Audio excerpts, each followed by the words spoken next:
के धर्मों के उदय होने लगा था। यहाँ पर भगवान श्री कृष्ण के वंशज भगवान नेमिनाथ थे, वगैरह वगैरह। ये सब मैंने काट दिया है, काफी लंबा चौड़ा आर्टिकल है, लेकिन यहाँ से चालू करता हूँ फिर से। एक ताड़पत्र पर भगवान नेमिनाथ को भगवान श्री कृष्ण का शक्तिशाली शंख फूंकते हुए लिखा है। यह भी लिखा है कि जो ज्ञान भगवान श्री कृष्ण ने भगवान भगवत गीता में दिया है, वह ज्ञान श्री कृष्ण भगवान को नेमिनाथ जी ने ही दिया था। यह बात जो ताड़पत्र पर लिखी गई है, ऐसा लगता है कि संभवत भगवान नेमिनाथ जी के प्रेम भाव में लिखी गई है हो। लेकिन इस बात को संकेत अवश्य लगता है, ऐसा लगता है कि संभवतः ये नेमिनाथ जी के प्रेम भाव में लिखी यदुवंशी, सॉरी, लेकिन इस बात का संकेत अवश्य मिलता है कि यदुवंशी भगवान श्री कृष्ण भी थे और यदुवंशी भगवान नेमिनाथ जी भी थे। इस तथ्य में कोई दो राय नहीं है। जर्मनी के विद्वान डॉक्टर जेकबी, यहाँ पर यह बात याद करना चाहिए कि गुलामी के दौर में भारत का समृद्ध इतिहास जर्मन चला गया। Shri Hari Hari Singh Bhattacharya, doctor Vicente A Smith, doctor Radhakrishnan आदि विद्वानों ने जैन धर्म की प्राचीनता सिद्ध की है। 30 नवंबर 1904 में गुजरात में वडोदरा में श्री लोकमान्य तिलक ने स्पष्ट रूप से व्याख्यान दिया था कि वैदिक धर्म पर जैन धर्म ने अपनी अमिट छाप छोड़ी है। अहिंसा का सिद्धांत जैन धर्म से ही आरंभ होता है। हिंदू धर्म में मदिरा सेवन, मांस खाना वर्जित है। यह तथ्य जैन धर्म की ही देन है, जो हिंदू धर्म में अंगीकार होते नजर आते हैं। दया, करुणा, भिक्षाटन आदि। कालांतर में यह सभी आध्यात्मिक बातें हिंदू धर्म, बौद्ध धर्म और सभी धर्मों में देखने को मिलती है। यह लक्षण हड़प्पा सभ्यता से में शुरू होता प्रतीत होता है।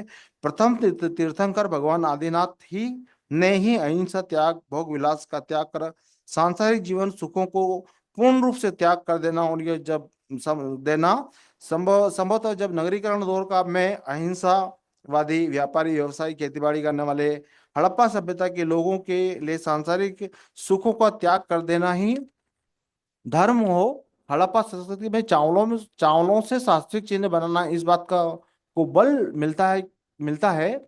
जैन धर्म में चावलों की आज भी पूजा अर्चना करने में उपयोग किया जाता है।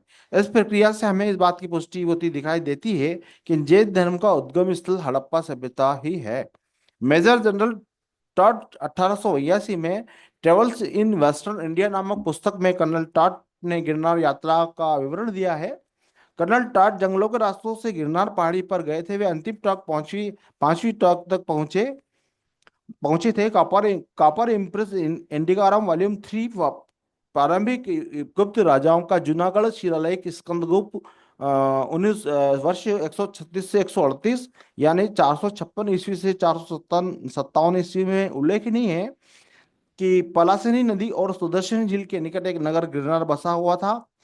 रुद्रदमन के शिलालेख से प्रतीत होता है कि इस नगर को गिरनार नगर कहा गया था, जहां सुदर्शन झील का निर्माण 150 ईस्वी में चंद्रगुप्त मौर्य के प्रांतीय शासक पुष्यगुप्त ने करवाया था। जल की आपूर्ति गिरनार नगर में के लिए की गई थी। इस झील का निर्माण कार्य का उल्लेख जूनागढ़ शिलालेख से 46वें श्लोक में गिरनार में पहाड़ी पर प्रसिद्ध जैन तीर्थ स्थल पर आने वाले धर्मावलंबियों को गिरनार पहाड़ियों पर रहने वाले मुनियों आदि का ध्यान में रखकर इस सुदर्शन झील का निर्माण किया गया था। कर्नल टाड ने इस तरह अपनी पुस्तक में इस गिरनार तीर्थ की गिरनार पहाड़ी का उल्लेख किया है। श्रीमती पोस्टर ने इस गिरनार क्षेत्र का 2 दिवसीय यात्रा की थी। वे भी गिरनार की 5वीं टोक तक गई थी। उन्होंने चरण पादुओं और नागा साधुओं का उल्लेख किया, हिंसक बाहुलों के खतरे का उल्लेख भी किया। पोस्टर गिरनार की पहाड़ी टोक की प्रशंसा करती है, और उसके बारे में कुछ और भी लिखा है, लेकिन इसको मैंने क्रॉस कर दिया है।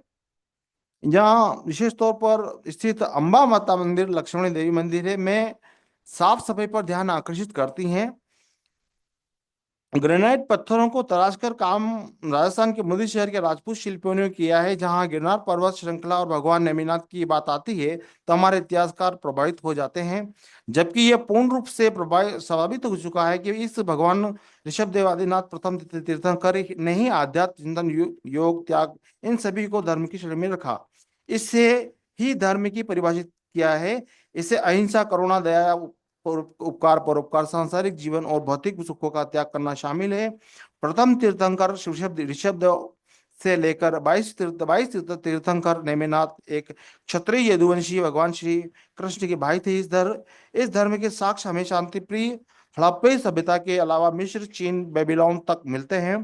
कृष्ण के भाई थे इस है द्वारिका की भेंट द्वारिका की पुरातात्विक पृष्ठभूमि को देखते हुए हम हड़प्पा संस्कृति में इस धर्म का होना और आदिनाथ का भी होना साबित होता है, क्योंकि नेमिनाथ 21वें तीर्थंकर थे, आदिनाथ प्रथम पर तीर्थंकर थे, यानी बीच के समय में 20 तीर्थंकर हो चुके हैं।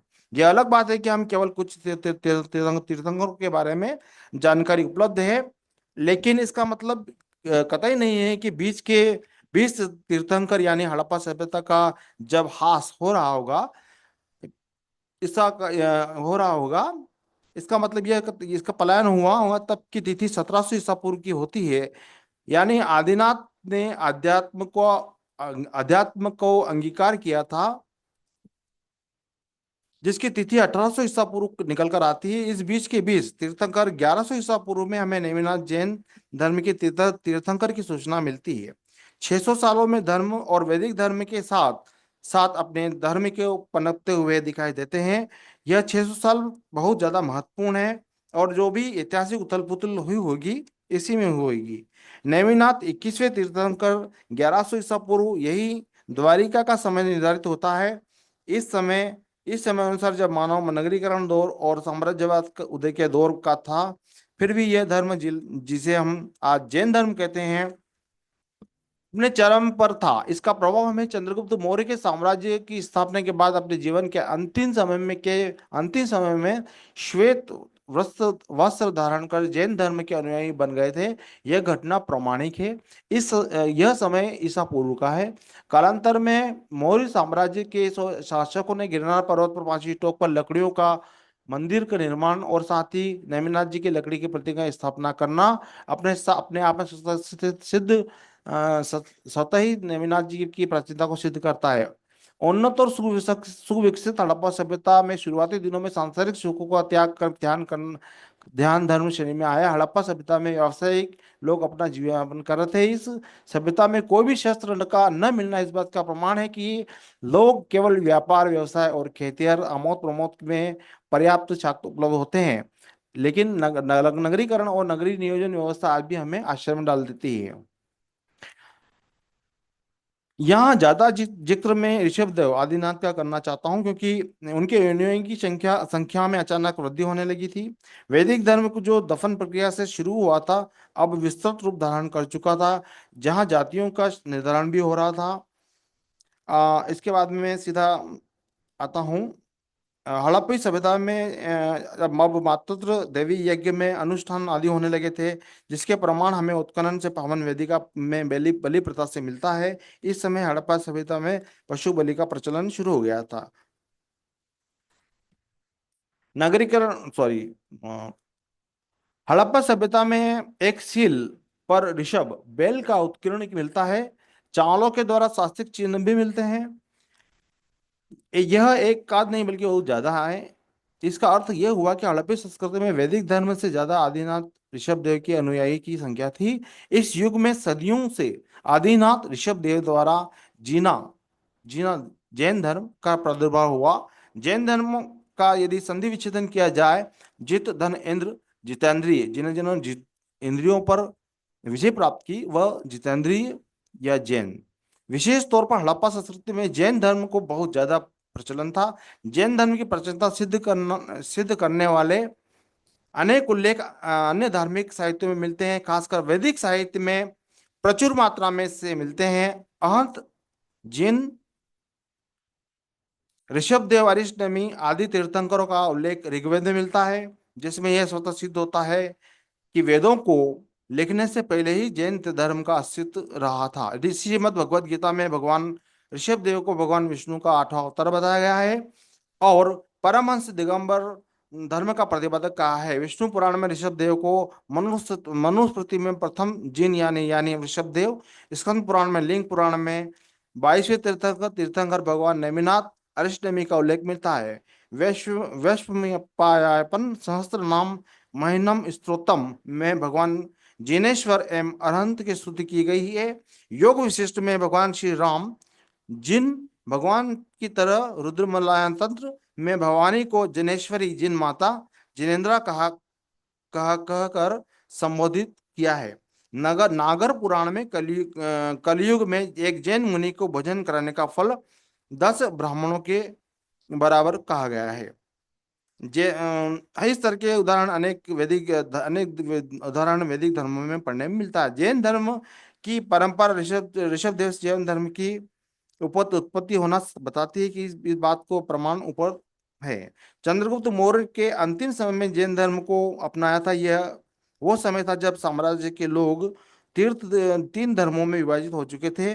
सबसे अधिक जैन धर्म, वैदिक धर्म और बौद्ध धर्म, लेकिन जैन धर्म सबसे ज्यादा प्राचीन समय का था। इसलिए यह साम्राज्य के लोग भगवान आदिनाथ ऋषभ देव को पूजा करते थे। इसमें कोई भी संदेह नहीं है कि जैन धर्म महावीर स्वामी और पार्श्वनाथ नाथ जी से भी पूर्व भारतीय संस्कृति में प्रचलन में था। यजुर्वेद में 3 तीर्थंकर ऋषभ देव, अजितनाथ, अरिष्टनेमी नामों का उल्लेख मिलता है और ऋषभ देव का जैन धर्म धर्म का संस्थापक माना है धर्म का संस्थापक माना है। इंडियन फिलोसॉफी पेज नंबर 887 पर डॉक्टर राधाकृष्णन ने यह बात लिखी है। कर्नल टाट के अनुसार मुझे प्रतीत होता है कि प्राचीन काल में 4 मेधावी पुरुष हुए थे। इसमें सबसे पहले ऋषभ देव, दूसरे नेमिनाथ और तीसरे बुद्ध थे।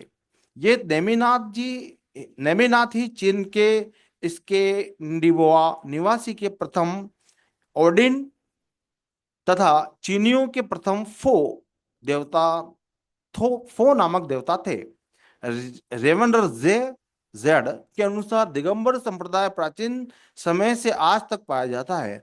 हम एक ही निष्कर्ष पर पहुंचते हैं कि जिन जिन जिन्मास्टिक के संपर्क में आए थे वे जैन थे, ब्राह्मण या बौद्ध नहीं। और बहुत सारा है। Okay, it's alright. काफी लंबा चौड़ा आर्टिकल है, शायद मेरे ख्याल से 25-30 पेज या एक किताब भी छप सकती है। क्षमा चाहता हूँ, समय के अभाव के कारण मुझे रोक दिया गया है। धन्यवाद।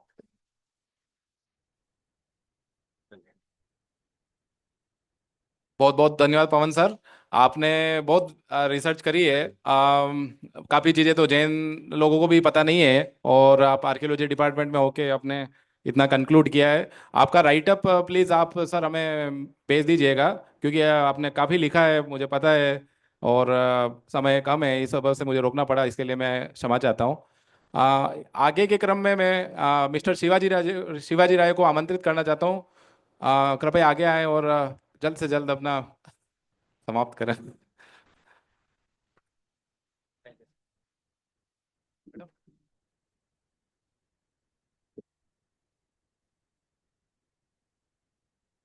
बहुत बहुत धन्यवाद सर। मेरा नाम शिवाजी है, मैं बरकतुल्लाह यूनिवर्सिटी भोपाल का शोध छात्र हूँ और हम लोग अपने फील्ड वर्क और रिसर्च के दौरान नई नई जगहों पर जाते हैं और मैं समझता हूँ कि शोध के क्षेत्र में पहला एक महत्वपूर्ण पड़ाव होता है किसी आर्कियोलॉजिकल साइट का डॉक्यूमेंटेशन अगर सही तरह से हो जाए तो आने वाले जो रिसर्चर्स हैं उनके लिए निश्चित तौर पर एक ग्राउंड खुल जाता है और नई जानकारियाँ प्रकाश में आती हैं। मेरा जो आज का रिसर्च पेपर है वह है बरेठा के स्कल्पचरल हेरिटेज को लेकर, जो कि नरसिंहपुर में आता है। जैसे मैंने बताया मैं मध्य प्रदेश से आया हूँ और मध्य प्रदेश के जबलपुर क्षेत्र में 11वीं 12वीं सदी में कलचुरियों का शासन रहा। कलचुरी जो यूं तो महेश्वर से निकल के उन्होंने देश के अलग अलग क्षेत्रों में शासन किया और वे मूल रूप से शैव या शाक्त परंपराओं को मानते थे, लेकिन हम आज के हमारे इस डॉक्यूमेंटेशन आर्टिकल के माध्यम से भी जानेंगे कि किस तरह से कलचुरियों ने 11वीं और 12वीं सदी में जबलपुर और आसपास के क्षेत्र में जैन परंपराओं को, जैन ट्रेडिशंस को संरक्षण दिया और उनके माध्यम से जैन परंपराएं वहाँ उस क्षेत्र में फलीभूत हुई, फली फूली। वरेठा जो यूं तो नर्मदा के किनारे ही है, वहाँ पर बहुत सी एंटिक्विटीज़ हमें प्राप्त होती हैं, जिनमें से बहुत सी ब्रिटिश पीरियड के दौरान यूरोप और ब्रिटिश म्यूजियम तक भी पहुंची। बहुत सी एंटिक्विटीज़ खो गई हैं जिनके बारे में जानकारी नहीं है। लेकिन रसेल साहब का जो 1906 में एक जो प्रोविंस का गजेटियर छपता था ब्रिटिश पीरियड में, जिसमें बरेठा के बारे में थोड़ी बहुत जानकारी मिलती है, और बाद में बनर्जी साहब वगैरह कुछ स्कॉलर्स ने बरेठा के बारे में थोड़ा बहुत लिखा है, जहाँ से हमने पहुँच के इस साइट के माध्यम से और जानकारियाँ यहाँ पर डॉक्यूमेंट करने की कोशिश की है। बरेठा में 19th सेंचुरी के आसपास जिस साइट की मैं बात कर रहा हूँ, वहाँ पर एक तरह से एक साइट का मैकेनिज्म तैयार किया ब्रिटिशर्स ने, जहाँ पर ये कुछ मूर्तियाँ रखी हुई हैं और जिनके बारे में हम जानने की कोशिश करेंगे। नेक्स्ट कर दीजिए, और नेक्स्ट ले आइए, करते जाइए करते जाइए। नेक्स्ट, अगर हम स्कल्पचर्स के एनालिसिस की बात करें, तो सारे के सारे जो स्कल्पचर्स हमें वहाँ पर 10 से 12 जैन स्कल्पचर्स और कुछ ब्राह्मणिकल स्कल्पचर्स मिले हैं। वे सभी के सभी सैंडस्टोन से बने हैं। ज़्यादातर मैंने बताया कि तीर्थंकर्स के स्कल्पचर्स हैं, और कुछ जो है ब्राह्मणिकल स्कल्पचर्स भी हमें वहाँ पर मिले हुए हैं। इसके अलावा मैम कुछ फ्रेगमेंट्स भी जो हैं वो एक पेड़ के नीचे रखे हुए मिलते हैं। उनमें कुछ जैन स्कल्पचर्स के फ्रेगमेंट्स हैं और कुछ जो है हिंदू स्कल्पचर्स के हो सकते हैं। नेक्स्ट करिए। फर्स्ट ऑफ ऑल, ये जो सबसे सुंदर प्रतिमा हमें वहां पर जो एक देखने को मिली है, यह प्रतिमा पूरी तरीके से पॉलिश्ड है, और इसमें जैसा केश विन्यास की बात हुई थी उस तरह से केश विन्यास हमें आदिनाथ की तरह दिखाई दे रहा है। लेकिन हमें अच्छी बात यह है कि पेडेस्टल में एक लांछन मिल रहा है, एक मंकी का लांछन हमें प्राप्त होता है। इससे हम इस नतीजे पे पहुंचते हैं कि ये अभिनंदन नाथ का स्टैच्यू है, और ये इसमें टिपिकल कल्चरल फीचर्स हमें फेस वगैरह में दिखाई देते हैं। नेक्स्ट करिए। दूसरा जो स्कल्पचर्स हमें नजर आ रहा है, ये भी लगभग प्रतिकृति है पहले वाले स्कल्पचर्स की, लेकिन इसमें और उसमें एक फर्क ये है कि इसके पीछे जो आभा मंडल होता है उसमें थोड़ा सा वेरिएशन हमें देखने को मिलता है। इसके अलावा पेडिस्टल पे अगर हम लांछन की बात करें, तो यहाँ पर हमें एक क्रिसेंट मून नजर आता है। पिक्चर में शायद उतना क्लियर नहीं हो रहा है, जिससे हम इस नतीजे पे पहुंचते हैं कि ये चंद्रप्रभ जी की प्रतिमा रही है। नेक्स्ट पे जाइए प्लीज। कायोत्सर्ग मुद्रा में ये एक बेहतरीन स्कल्पचर हमें मिला हुआ है, जिसमें हम अटेंडेंट्स को देखते हैं और अदर फीचर्स भी हमें नजर आते हैं। और ये भी कल्चुरी पीरियड का 11th सेंचुरी में बनी हुई ये प्रतिमा है, जिसमें कोई लांछन हमें नहीं मिलता है, इसलिए हमने इसको एक अनआइडेंटिफाइड तीर्थंकर स्कल्पचर के रूप में यहाँ पर इस रिसर्च पेपर में रखा हुआ है। नेक्स्ट करिए। समय का चूंकि तकाजा है, इसलिए हम जल्दी जल्दी आगे बढ़ रहे हैं। नेक्स्ट जो स्कल्पचर है, ये भी लगभग प्रतिकृति है पहले वाले, इससे पहले जो हमने देखा उसी की, और यहाँ भी हम देख रहे हैं कि हम आइडेंटिफाई नहीं कर पाए हैं, चूंकि ये निश्चित तौर पर एक तीर्थंकर स्कल्पचर है। नेक्स्ट करिए। ये एक बहुत महत्वपूर्ण प्रतिमा है, और निश्चित तौर पर जो है स्नेक हुड इसमें नजर आ रहा है, इस वजह से ये भगवान पार्श्वनाथ की प्रतिमा, और ये भट्टाचार्य साहब ने भी अपनी रिपोर्ट में इसको पार्श्वनाथ की प्रतिमा आइडेंटिफाई किया है। नेक्स्ट करिए प्लीज। पार्श्वनाथ की एक और प्रतिमा हमें यहाँ से प्राप्त होती है बरेठा से, और यह प्रतिमा जो है ध्यान मुद्रा में हम देखते हैं। इसमें बहुत सुंदर पेडिस्टल बनाया गया है, उसमें आपको सिम, इसके अलावा जो है चवरधारी, अटेंडेंट्स और छत्र वगैरह सभी जो कह सकते हैं कि विस्तृत जो फीचर्स होते हैं जैन आइकोनोग्राफी में, वो सभी हमें इस प्रतिमा में नजर आ रहे हैं। नेक्स्ट करिए प्लीज। आदिनाथ का एक और स्टैच्यू हमें यहाँ से मिला हुआ है, जो भी इससे पहले वाली प्रतिमा से लगभग मेल खाता है।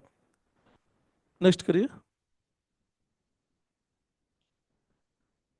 ये एक और स्कल्पचर है। ये बहुत इंटरेस्टिंग स्कल्पचर है सर, चूंकि इसमें लांगशण तक तो हम नहीं पहुंच रहे हैं क्योंकि ये टूट चुका है, भग्न अवशेष है। लेकिन हम देख रहे हैं कि इसमें जो आभा मंडल है वहां पर हमें एक क्रिसेंट मून जैसी आकृति हमें नजर आ रही है। इसलिए हम इसको मान के चलते हैं कि ये चंद्र प्रभु की प्रतिमा है। और आप लोगों के विचार भी आमंत्रित हैं, अगर इस पे कोई संशय भी हो सकता है तो उसका स्वागत है। नेक्स्ट करिए। ये छत्र वगैरह, जो अन्य छत्र और पेडेस्टल की जो फ्रेगमेंट्स हमें वहां से प्राप्त हुए हैं वरेठा से, उनकी ये हमने यहाँ पे जो है इमेजेस पेस्ट की हुई है। नेक्स्ट करिए। इसके अलावा जैसा मैंने बात की कि यहाँ पे कुछ ब्राह्मिकल स्कल्पचर्स भी हमें मिले हैं जैन स्कल्पचर्स के साथ साथ। तो जैसा हमने शुरू में ही मैंने बात की थी कि फर्स्ट ऑफ ऑल प्राइमरी जो है जैनिज्म को सपोर्ट करने से पहले शैविज्म और शाक्तिज्म को जो है जो उन्होंने संरक्षण प्रदान किया कल्चुरीज ने। लेकिन जैनों को और बौद्धों का भी बहुत विकास हुआ है। तारा की प्रतिमा सर ने ही अपने एक्सकेवेशन में प्राप्त की है त्रिपुरी से। तो ये एक उमा महेश्वर की प्रतिमा हम देख रहे हैं 11th सेंचुरी की। उसके साथ ही साथ हम यहाँ पे देखते हैं एक जो है योनि पीठ और शिवलिंगम भी हमें यहाँ पे नजर आ रहा है। नेक्स्ट करिए।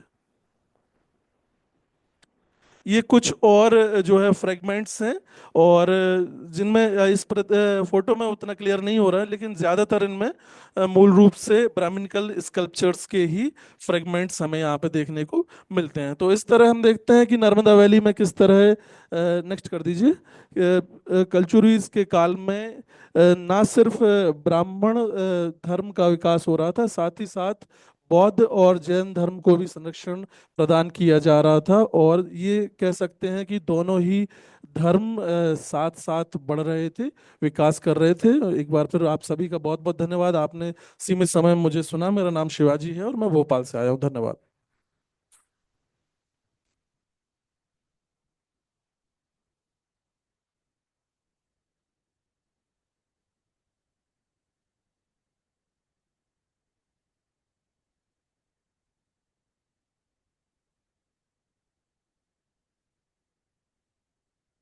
जी जी जी मैम, इस पर मैं एक बार फिर इसको देखूंगा आपका। Thank you very much. जी जी जी। जी जी, थैंक यू। बहुत बहुत धन्यवाद मिस्टर शिवाजी। आपने बहुत ही अच्छे तरीके से और बहुत ही शॉर्ट समय में दिया, क्योंकि समय के अनुसार आपने वो चले हैं, लेकिन आपने सारी जानकारी बहुत जल्दी दे दी है। बहुत बहुत धन्यवाद आपका। अब मैं आगे क्वेश्चन आंसर से जाने से पहले मैं 10 15 मिनट में लेना चाहता हूँ। क्योंकि सेंट्रल इंडिया की बात हो गई है, हिस्ट्री की बात हो गई है, तो साउथ इंडिया कैसे अछूता रहे। तो चलते हैं, चलिए साउथ इंडिया वाला। तो तो अगला टॉपिक है oldest inscription of south India. तो जो प्राचीनतम शिलालेख जो साउथ इंडिया से प्राप्त हुए हैं, वो किसके हैं, कौन से धर्म के हैं, क्या लिखा हुआ है, तो हम थोड़ा सा अब उसमें देख लेते हैं किस लैंग्वेज में लिखे हुए, कौन सी लिपि है वगैरह। तो या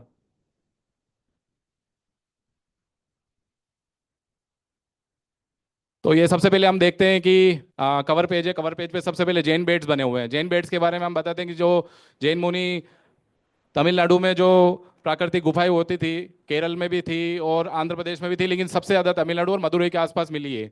तो उसमें ऐसे जैन बेड बनाए जाते थे। जैन बेड का मतलब ये होता था कि जो जैन मुनि वगैरह है पहाड़ियों के में ही रहते थे, और इस प्रकार उनके सोने का उपक्रम बनाया जाता था, काट कर चिकना किया जाता था और तकिए जैसी एक आकृति बना दी जाती थी। तो इस प्रकार से दूसरी दूसरी इमेज में हम देख सकते हैं कि यहाँ पे शिलालेख है। और तीसरी ये जो नीचे इमेज है, ये हमारी शिल्पाधिकारम जो हमारा संगम महाकाव्य है उसको रिप्रेजेंट करती है, जिसमें कोवलन जो है और अपनी पत्नी कण्णगी और आरिका माँ के साथ में मदुरई की यात्रा कर रहे हैं पुम्पुहार से। तो आगे चलते हैं अब नेक्स्ट।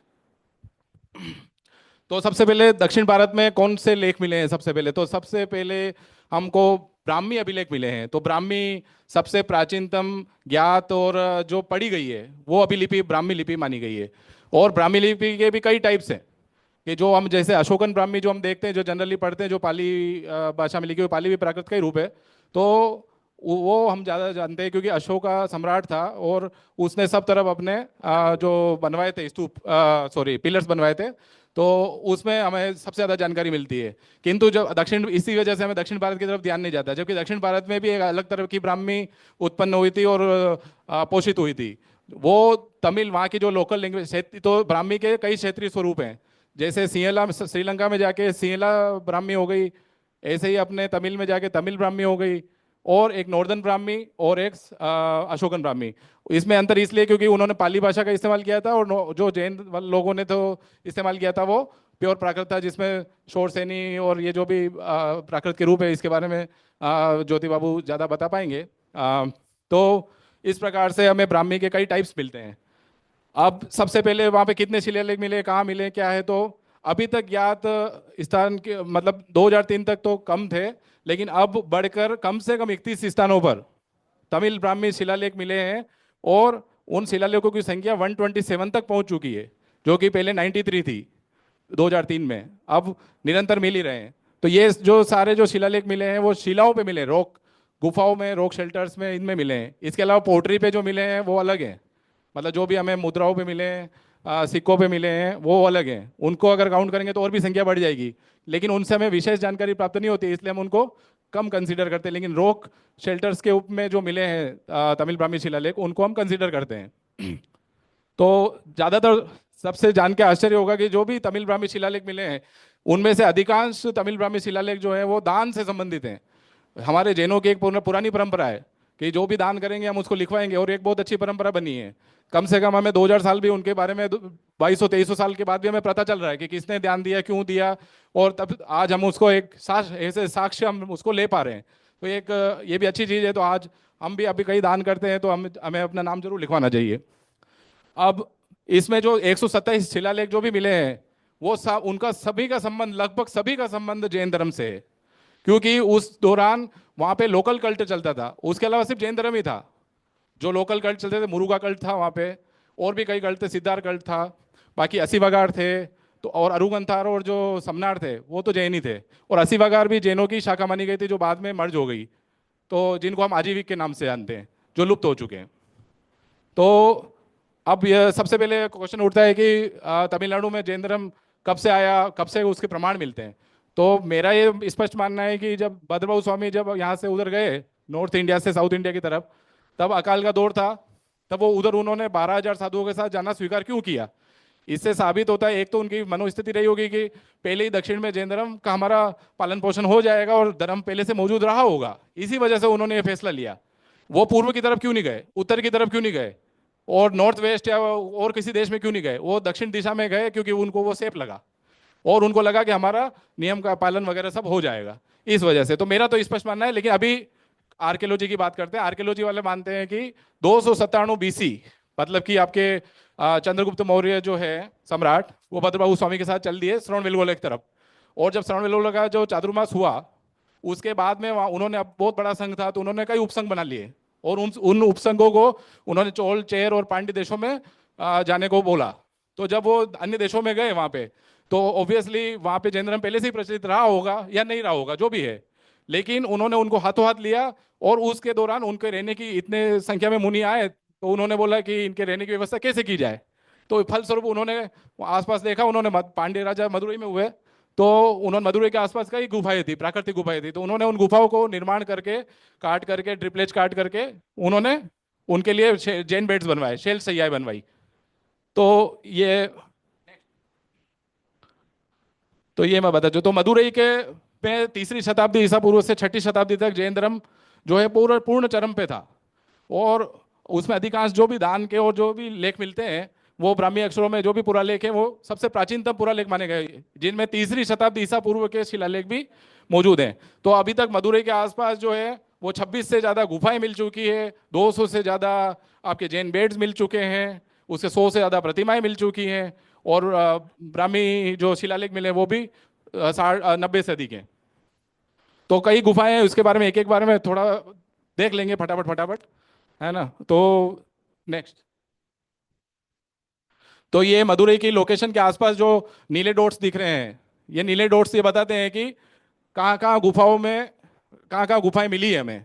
जहाँ पे उसमें से अधिकांश में तमिल ब्राह्मी शिलालेख भी प्राप्त हुए हैं। इनमें से लगभग सभी में तमिल ब्राह्मी शिलालेख प्राप्त हुए हैं, जिसमें से अधिकांश जो है 2000 साल से ज्यादा पुराने हैं। नेक्स्ट। तो ये कुल प्राचीन तमिल ब्राह्मी शिलालेख कुल मिले, इसकी लिस्टिंग है, ये मैं पूरा प्रोवाइड करा दूंगा प्रेजेंटेशन ये। तो इसमें बताया कि कौन कौन सी गुफाओं के क्या नाम है, कौन सी सेंचुरी के से रिलेटेड है और कितने इंस्क्रिप्शन वहाँ पे प्राप्त हुए हैं। तो हम देख सकते हैं कि 13-12 भी मिले हैं, कहीं पे 10 भी मिले हैं, कहीं पे 6 मिले हैं। इस प्रकार 32 स्थानों का तो इसमें उल्लेख है, जिसमें शुरू के जो 2 स्थान है वो जैन गुफाएं नहीं है। तो हम उनको, क्योंकि वो 4th BC और 3rd BC जो ले रखा है ऊपर वाला, एक्चुअली वो पोर्ट्री शिलालेख है, तो हम उनको अभी कंसीडर नहीं कर रहे हैं, क्योंकि उन पे कार्बन डेटिंग अभी सही से हुई नहीं है और उसको कई इतिहासकारों द्वारा मान्यता प्राप्त नहीं है। तो इसके बारे में थोड़ी वो भी रिसर्च चल रही है, तो जब तक कोई भी कंक्लूजन नहीं पहुंचता उसके पहले हम मेंगुलम को सबसे प्राचीन मानते हैं। तो मेंगुलम से 6 इंस्क्रिप्शन प्राप्त हुए हैं अभी तक, और ये मदुरई से पूर्व दिशा की तरफ 25 किलोमीटर है।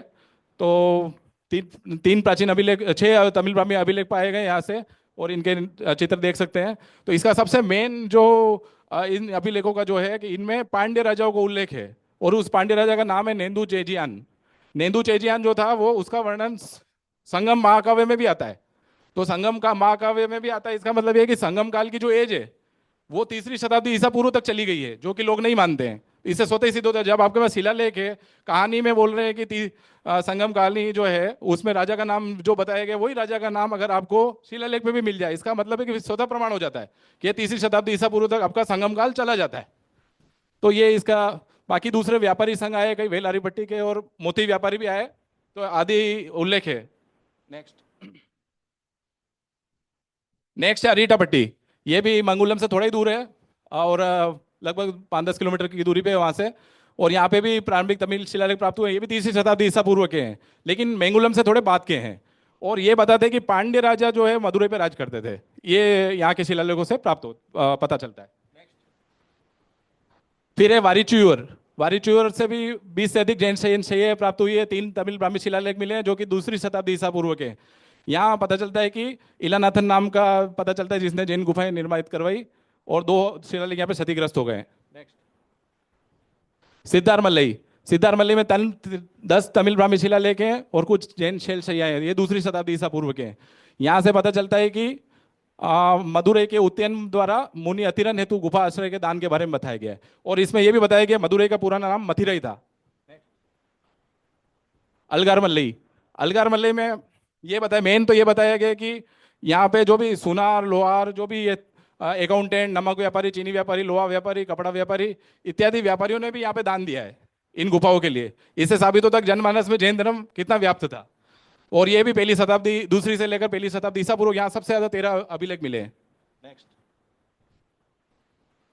विक्रमंगलम। विक्रमंगलम से हमें 6 तमिल ब्राह्मी शिलालेख मिले हैं, और सबसे इसकी महत्वपूर्ण बात है कि इसमें विराम का उल्लेख है। पुल्ली कहते हैं जिसको तमिल भाषा में, पुल्ली का मतलब होता है विराम, फुल स्टॉप। तो एक तो ये हो गया। दूसरा, पांड्य देश में जैन धर्म फैला हुआ था, उसके भी बारे में ये लिखा हुआ है, वेम्बीर और पेर आयम सेतावर। तो ये लिखा हुआ है, ये पता चलता है कि पांड्य देश में उस समय जैन धर्म सबसे मेन था। नेक्स्ट। फिर आता है अपना तिरुवथुर। तिरुवथुर से हमें 2 तमिल ब्राह्मी शिलालेख प्राप्त हुए हैं जो कि 2री शताब्दी ईसा पूर्व के हैं, और ये भी पूर्व दिशा में 25 किलोमीटर। अब आता है अन्नईमलई। अन्नईमलई क्या है कि इसको हाथी पर्वत बोलते हैं, यानी कि इसमें इसकी मेन बात है कि यहाँ पे 1ली शताब्दी ईसा पूर्व का मिला है, और यहाँ पे 20 से अधिक मूल शैल से बने हैं। यहाँ पे पता चलता है कि प्राकृत शब्द का इस्तेमाल यहाँ पे हुआ है, जो कि मेंगुलम में भी हुआ था। और यहाँ पे प्राकृत उपसर्ग दिया गया इवम। इवम जो प्राकृत उपसर्ग है उसका अर्थ यहाँ पे हाथी निकाला गया है, हाथी गुफा कहते हैं इसको। और तो नेक्स्ट। फिर आता है मुथुपट्टी, जिसे हम पेरूमलई, आजकल पेरूमलई नाम से फेमस है। यहाँ पे श्रीलंका के वेनेदियोर गांव के एक व्यक्ति कवई के नाम का उल्लेख है जिसने जैन शैय्या बनवाई, यानी श्रीलंका के लोग भी यहाँ पे आके दान करते थे। और ये जो 1ली शताब्दी ईसा पूर्व का, और यहाँ पे 11 शैल शैय्याएं हैं। नेक्स्ट। तिरुपरनकुंद्रम, ये मदुरई का उपनगर है। यहाँ पे 20 से अधिक जैन शैल शैय्या प्राप्त हुई है, और कई ब्राह्मी शिलालेख और कम से कम 2 जगह प्रतिमाएं प्राप्त हुई है। लेकिन यहाँ का मेन, यहाँ पे भी श्रीलंका का जो इरकत्तूर नाम का स्थान का निवासी था, उस श्रावक ने दान दिया है। तो इससे ये है कि हमें कंक्लूजन में ये पता चलता है कि 2000 साल पहले ये श्रीलंका में भी जैन धर्म मौजूद था और वहीं के लोग आके यहाँ पे दान दे रहे थे। फिर आता है आपका समना मल्लई। समना मल्लई जो मदुरई के 8 किलोमीटर पे स्थित है, ये सबसे मेन पहाड़ी है वहाँ की। यहाँ पे अभी तक तमिल ब्राह्मी शिलालेख नहीं मिला था, लेकिन पिछले 10 वर्ष पहले यहाँ पे भी मिल गया। और वो भी 2200 साल पुराना है, मतलब दूसरी शताब्दी ईसा पूर्व का है। और इसमें लिखा गया है कि एक पहाड़ी झरना कोई है जो जो मुनि राजों के लिए उपहार में दिया गया कि वो लोग वो वहाँ का पानी यूज कर सकें। नेक्स्ट। फिर आता है कोंगार पुलिया नकम। ये सबसे बड़ी गुफा है जहाँ पे 60 से अधिक शैल शैयाएं बनी हुई है। पहले 80 थी, लेकिन वो समय के कारण क्षतिग्रस्त हो गई है। बाकी अभी 60 से ज़्यादा अभी भी है। इसमें बताया गया कि पकनूर नाम का प्राचीन गांव है, उसका उल्लेख किया गया है। तो यहाँ पे तीन ब्राह्मी शिलालेख मिले हैं। नेक्स्ट। कील वलाऊ। कील वलाऊ में एक तमिल ब्राह्मी शिलालेख प्राप्त हुआ है जो कि ईसा पूर्व प्रथम सदी का है। अभी तक हमने जितने भी देखे, तीसरी, दूसरी और पहली, इससे पहले बीसी का ही बात कर रहे हैं अपन, एडी की बात नहीं कर रहे हैं। नेक्स्ट। कारंगुल कोडी। ये भी 2000 वर्ष प्राचीन जेल शहनशाही है। यहाँ पे भी प्रथम शताब्दी ईसा पूर्व का एक तमिल ब्राह्मी शिलालेख प्राप्त हुआ है। ये उत्तर पूर्व दिशा में। नेक्स्ट। पुथुरमलई। पुथुरमलई में 4 प्रतिमाएं भी प्राप्त हुई है, उसके ऊपर शिलालेख है जहाँ पे 4 प्रतिमाएं और तमिल ब्राह्मी शिलालेख, ये भी ईसा पूर्व का है। नेक्स्ट। अब आते हैं केरल के ऊपर। आज का जो केरल है, पहले वो भी तमिल प्रांत का ही एक हिस्सा था, जो आगे चेर राज्य करते थे। तो केरल में एक पट्टनम करके प्लेस है वेस्टर्न तट पे, तो वहां पे भी खुदाई हुई है। तो वहां पे मुजरिस नाम का जो बंदरगाह तमिल संगम में मिलता है, मुसिरी के नाम का, वो रोमन बंदरगाह, रोमन लोग यहाँ से ट्रेड करते थे। तो वहां से मिला है अपने को, ये लिखा हुआ मिला है, जिसमें लिखा है अमना, और दो के जो लास्ट के जो 2 पॉइंट हैं वो हमें पढ़ा नहीं जा सका, क्योंकि हो सकता है वो सिंधु घाटी लिपि हो या कोई और लिपि हो। लेकिन जो शुरू के जो 3 अक्षर मिले, उससे हमें पता चलता है कि ये जैन धर्म से संबंधित है। क्योंकि प्राकृत में जो संस्कृत में श्रवण है, वही प्राकृत में जो है वो समन, और तमिल में समना, और वही समना हमें यहाँ पे मिला है। तो इससे हमें पुष्टि होती है। और यहाँ से 2 पहले भी और भी मिल चुके हैं। और ये महत्वपूर्ण है, ये पोट्री शिलालेख है, लेकिन महत्वपूर्ण इसलिए है क्योंकि जैन धर्म का इकलौता केरल में मिलने वाला सबसे प्राचीन ये अभिलेख है, और इससे पहले किसी और धर्म का नहीं मिला है। सबसे पहले जो पुराना मिला वो यही है। नेक्स्ट। नेक्स्ट है वडमानु। बस ये लास्ट स्लाइड है। तो वडमानु वाला तो हम पहले एक बार डिस्कस कर चुके हैं। वडमानु एक स्तूप और विहार था जो 3री शताब्दी ईसा पूर्व से चला हुआ है। यहाँ पे भी काफी पोट्री शिलालेख मिले, कम से कम 213 पोट्री शिलालेख यहाँ से प्राप्त हुए हैं, जिसमें से 13 पत्थरों पे हैं और 213 जो है वो उस पे पोट्री पे। नेक्स्ट। तो ये यहाँ से इस पे समरी करता हूँ मैं इसकी, कि यहाँ से तीर्थंकरों के नाम है, संघों के नाम है, और आपके दानदाताओं के नाम है, संप्रति का नाम है, खारवेल का नाम है, और यहाँ के जो शासक थे उस समय शक समुदाय के साथ शासक थे वो भी। तो ये कुल मिला के सिद्ध करते हैं कि 3री शताब्दी ईसा पूर्व से लेकर 3री शताब्दी तक वडमानु जैन परंपरा का स्तूप था, और दक्षिण भारत का अपनी तरह का पहला स्तूप था। नेक्स्ट। तो समय अभाव है, इसलिए मैं कंक्लूड करना चाहता हूं। तो अब मैं आमंत्रित करता हूं आदरणीय नरेंद्र भंडारी सर को, जो कंक्लूड करेंगे। Thank you sir. Thank you. अब ये कुछ आपने ग्लिम्स देखी हैं, हम इसको लेक्चर के हिसाब से नहीं प्रस्तुत कर रहे थे। मेरा प्रश्न है कि जब सारे भारत में इतना प्राचीन जैन धर्म है, तो इसका उल्लेख हिस्ट्री बुक्स में क्यों नहीं आता है, क्यों नहीं पाठ्यक्रम में पढ़ाया जाता है? इसके लिए हमने करीब 1.5 साल पहले शैलेंद्र जी, जो आदिनाथ मेमोरियल के ट्रस्टी हैं, वो संस्थापक हैं, उनके साथ में जैन एकेडमी ऑफ स्कॉलर्स ने एक लेक्चर सीरीज चालू की थी। उसमें करीब 10-15 लेक्चर हो चुके हैं, ठीक है। और कई विद्वानों को हमने बुलाया, और अभी हमने क्या किया है कि सेंचुरी वाइज एक कैलेंडर बनाया है कि कितना विस्तार था जैन धर्म का। पाकिस्तान जो अभी है वहां से लगा के और साउथ ईस्ट एशिया तक जैन धर्म फैला हुआ था। तो इसका हमारा उद्देश्य है कि इसको हम हिस्टोरिकली प्रूव करें, एविडेंस बेस्ड, आर्कियोलॉजिकली, क्लाइमेटोलॉजिकली, स्क्रिप्चरली, और सब प्रकार से। और हम एक जैन एरा डिफाइन करें, क्योंकि हमारे हिस्ट्री में ब्रिटिश एरा है, मुगल एरा है, हिंदू एरा है, बुद्ध एरा है, पर अपना जैन एरा कोई नहीं है। इसको हमने, ये हमारे स्कॉलर्स की कमी है, ये एक लैप्स है कि हमने हमारे हिस्टोरियंस बहुत कम है, कुछ हैं आपने देखे हैं और भी बहुत कई हैं। तो हम इसको लाके फिर ने एक एनसीईआरटी के एक जो सदस्य हैं उनसे कांटेक्ट करना है, वो अहमदाबाद में ही रहते हैं, कि इसको हम पाठ्यक्रम में पढ़ाएं कि हिस्ट्री में ये हमारा और पूरा विस्तार है, हमने सेंचुरी वाइज मैप बनाए हैं। तो कम से कम 3rd सेंचुरी बीसी से, उसके पहले हमें कुछ इतना नहीं मिले, से 6th सेंचुरी बीसी तक जैनिज्म डोमिनेट कर रहा था इंडिया को। तो जो अहिंसा और जो कल्चर, जो जीवन शैली, जो हमारे ट्रेडिशंस, ये सब आए हैं, ये जैनों से लिए गए हैं। तो इसका मेरे ख्याल से ये बहुत बड़ी कमी रही है जैन रिलीजन में। तो इसमें ये सबका सहयोग चाहिए।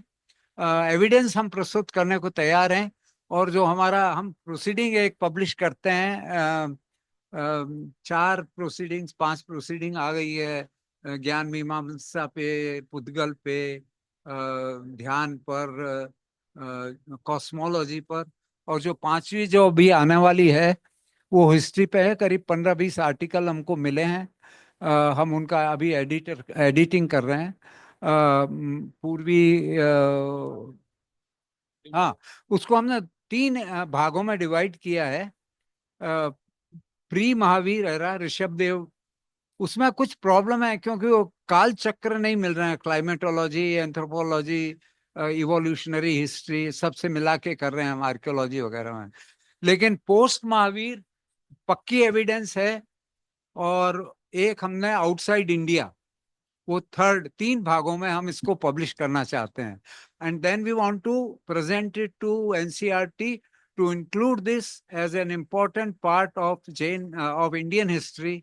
तो उसमें आपके सबके सहयोग की आवश्यकता है।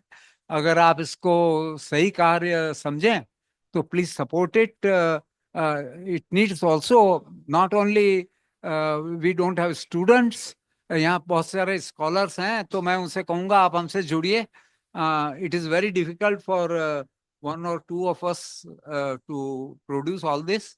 आप प्रॉपर कैलेंडर ऑथेंटिकेटेड होना चाहिए।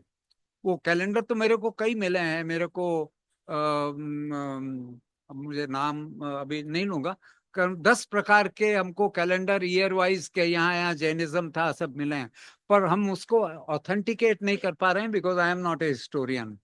ऑथेंटिकेट करके, प्रोड्यूस करके, पब्लिश करके, और उसमें फिर पॉलिटिकल सपोर्ट चाहिए। If you want it to be recognised by the government, that is where the Jain Samaj has to come up and support us. So this is our purpose. Our purpose is to bring out, आप मनीष साहब ने भी lecture दिया था, गौड़ साहब ने भी दिया हमारे सीरीज में, कम से कम 15-20 लेक्चर हो चुके हैं, बहुत हाई क्वालिटी के, नॉट हैंकी पैंकी कि हमारा बहुत प्राचीन है और बहुत अच्छा है, और ये नहीं, एविडेंस बेस्ड। और एविडेंस में भी हमने क्लाइमेटिक एविडेंस लिए, आर्कियोलॉजिकल एविडेंस लिए, स्क्रिप्चरल एविडेंस लिए, और इवोल्यूशनरी एविडेंस लिए, जेनेटिक एविडेंस लिए। ये सब मिला के हम इसको properly, not as a book form, because ऐसा पहले पिछली आरटीएम में कहा था कि books have very little circulation, we should produce it and present before the world. तो दिस इज अवर ऑब्जेक्टिव। हाँ, स्टूडेंट्स के लिए मेरे साथ पास बहुत सारी प्रॉब्लम है। हमारे यहाँ जैन एकेडमी में गुरु तो बहुत हैं, शिष्य बहुत कम है। तो आप कुछ भी जुड़ना चाहें तो you are most welcome to. Thank you very much. There is no time.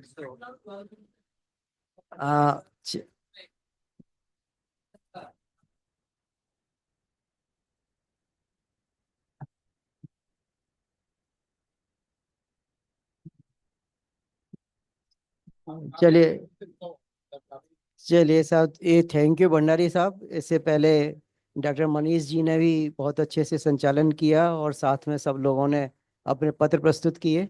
सुबह के सत्र में हम ये ऑनलाइन जो लोग थे उनको हम स्क्रीन पर नहीं ले पाए थे, वो अभी हम उसका करेक्शन कर रहे हैं। अभी जो स्क्रीन पर हैं वो जरा उसको खाली उन्हीं को ले लो। तो इसमें ये जिज्ञासा आई थी उन लोगों की कि वो भी कुछ क्वेश्चन पूछना चाह रहे थे। तो इसमें इस सारका जी तो बहुत ही रेगुलर है, सारका जी, ओस्तवाल और बाकी के लोग भी हैं।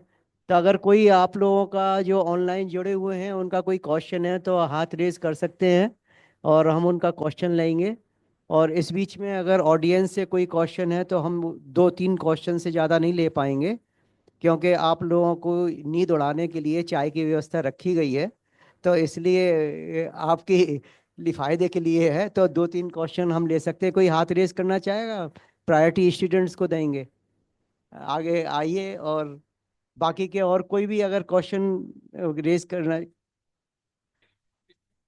हाँ, हाँ बोलिए। ये स्टूडेंट नहीं है, ये तो विद्वान आदमी है। सम्यक जी आइए। हाँ, हाँ, ये माइक ले लीजिए।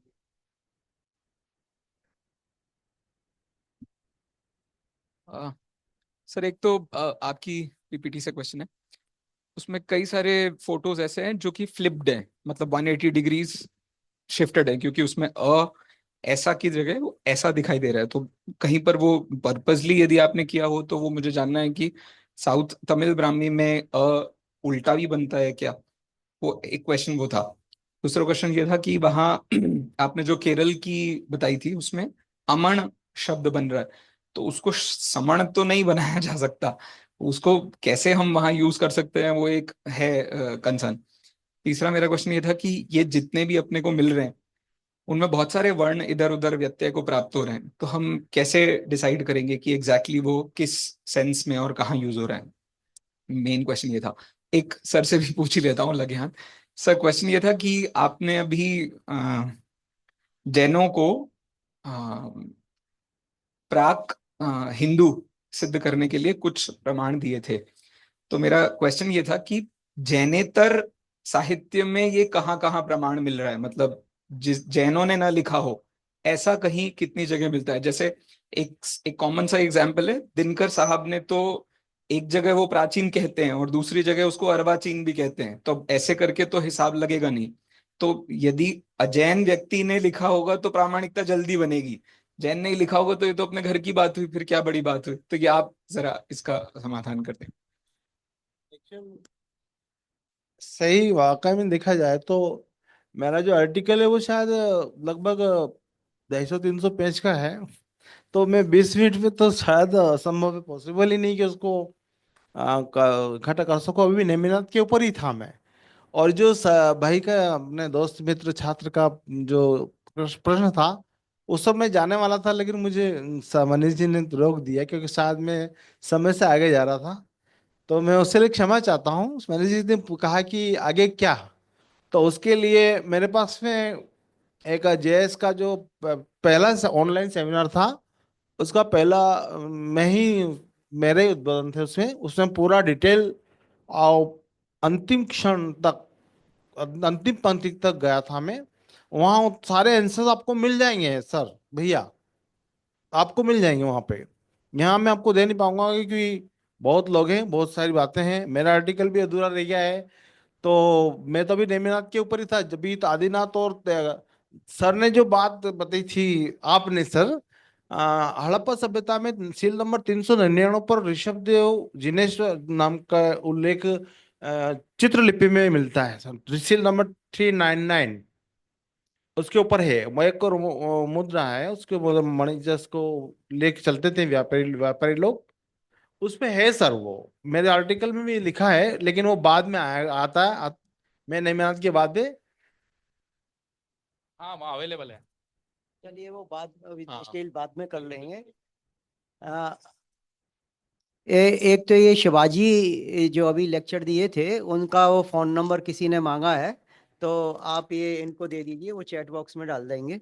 और किसी को कोई क्वेश्चन नहीं है तो आप ये थैंक्स देना चाहें तो दे दीजिए, और फिर हम ये चाय के लिए हम ब्रेक लेंगे। जी। तो आपने जैसे ही पूछा कि जो इमेजेस फ्लिप हैं और कैसे हैं, तो एक्चुअली क्या पब्लिक डोमेन से ली गई हैं वो, क्योंकि ये बहुत जल्दी में मुझे बनाना पड़ा था ये। और दूसरी जो से वो कैसे सिद्ध होगा, उस पर काफ़ी माथापच्ची पहले हो चुकी है, और सभी लोग बैठ के आप पढ़िए। 2003 की एक बुक है इंस्क्रिप्शंस के ऊपर, इरावथन महादेवन की बुक है, मैं उसका लिंक दे दूंगा। उसमें सारे आपके जो भी हैं क्वेश्चंस, उसके सारे का आंसर बिल्कुल डिटेल में दिए हुए हैं। और उस पे शांतालिंगम हो गए, वेदाचलम हो गए, जितने भी आर्कियोलॉजिस्ट और वहाँ पे हैं, वो सारे लोग सहमत हैं इसके ऊपर। मैं तो कह रहा हूँ केरल में तो उसके पहले कोई मिला ही नहीं है। अमाना का जो मतलब है ना, वो लेटर भी वही है, ब्राह्मी लिपि है, और भाषा भी वो तमिल ही है। तो उसमें इसका कोई दूसरा मतलब निकलता ही नहीं है, समाना ही अमाना है। तो खाली एस नहीं मिला है, बाकी आप उसमें देख सकते हैं। एक्चुअली साउथ का जो तमिल ब्राह्मणी है उसके 3 वर्गीकरण किए गए हैं। तमिल ब्राह्मणी 1, तमिल ब्राह्मणी 2, तमिल ब्राह्मणी 3। तमिल ब्राह्मणी का जो सबसे अर्लीस्ट एविडेंस मिलता है वो वट्टीप्रोलु स्क्रिप्ट में मिलता है। तमिल ब्राह्मणी को सबसे आसान तरीके से समझने का तात्पर्य ये है कि आप अगर कवर्ग लेते हैं तो हम क ख ग घ अंग लेते हैं। तो तमिल शब्द में क्या होता है, प्रथम अक्षर प्रथम वर्ण क और अंतिम अनुस्वार वर्ण अंग गायब हो जाता है। आप अगर आपका नाम ख से शुरू होता है तो आपका द्वितीय वर्ण भी ख का ही उच्चारण देता है। आपका अगर अनुस्वार अंग, जैसे हम राम अंग बोलते हैं, तो वो पंचम अक्षर नहीं, वो चतुर्थ वर्ण घ का उच्चारण देता है स्वर में। तो इस चीज को, इस बारीकी को समझना पड़ेगा। और अंतिम बात, जब कोई लिपिकार किसी अक्षर को लिखता है तो लिपि वर्ग जो है वो पढ़ा लिखा नहीं रहता था उस समय। उसको जो दिया जाता था उसको वो पत्थरों पे छापता था। अगर आपके रॉक का मटेरियल बहुत कड़ा है और हार्डनेस है, जैसे ये इग्नियस रॉक हो गया, थोड़ा सा सैंडस्टोन हो गया, समय कम है। हाँ समय कम है, तो उस जिसको जानना हो तो उसको अभी चिजलिंग चीफ करने में डिस्कस वो कर लें। अक्सर इस तरह से लिख जाते हैं। उसमें लिपिकार वर्ग का जो आर्टिजन है उसका किया हुआ है, इसमें किसी तरह का ठीक छेड़छाड़ नहीं ठीक किया गया है, ये बिल्कुल ऑथेंटिक है। चलिए एक ये खाली एक चीज आपको इन्फॉर्मेशन देना चाहता हूँ, खास करके भंडारी साहब के लिए, कि 2 किताबें मेरे देखने में आई थी। एक सुगाल चंद जी ने उसका संपादन किया है, जैनिज्म बिफोर 2600, और दूसरा एक है पार्श्वनाथ के ऊपर एक संगोष्ठी हुई थी मथुरा में, वो डॉक्टर अशोक जैन रुड़की हैं, उन्होंने अच्छे से संपादित किया था, इनको भी देखा जा सकता है। तो अभी हम यहाँ टी ब्रेक लेते हैं और उसके बाद फिर असेंबल होंगे। तो आप सब लोगों की सुस्ती उड़ाने के लिए आइए साहब आप सब यहाँ पधारे, बहुत बहुत धन्यवाद। सभी स्टूडेंट्स का धन्यवाद, सभी विद्वानों का धन्यवाद। और सबसे मेन यहाँ पे जो भी वक्ता रहे हैं, हमारे शॉर्ट अनुरोध पे, बहुत छोटे से अनुरोध पे भी इन्होंने स्वीकार किया यहाँ इतनी दूर से आना गर्मी में। बहुत बहुत धन्यवाद मैडम, बहुत बहुत धन्यवाद सर, शिवाजी बहुत बहुत धन्यवाद। Thank you all.